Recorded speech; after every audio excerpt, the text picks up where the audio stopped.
عباس حسوني، ابو وطن. تعرفت على ابني الدكتوره وحياتك يا راح تغير. ابو وطن اذاك بالدهن. دكتوره إيه؟ كل ما تمرض اجي عليك. هلا بك عباس، انت وحسوني يلا. انا متوعد وياك، شو خلينا نشوفه. شلنا يلا. ابو وطن تاخرنا، دكتوره صاحبتك وينها؟ حسوني بعد تعرف دكتوره، خلي على دق راحتك. عليها دق. خلي على راحتك دكتوره، ما اقدر احاكيها. السلام عليكم. سلام. انت حضرتك ابو وطن وياك دكتوره حسنه؟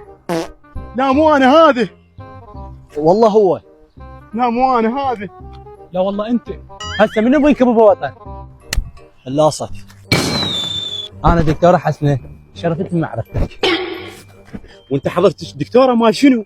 انا دكتوره بيطريه. ما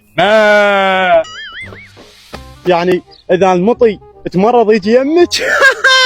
هي اذا تمرضت انت تعال يمي. حبيبي مشي نشرب عصير. عصير. اي منا لا منا. هذا باب الخروج، هذا باب الدخول.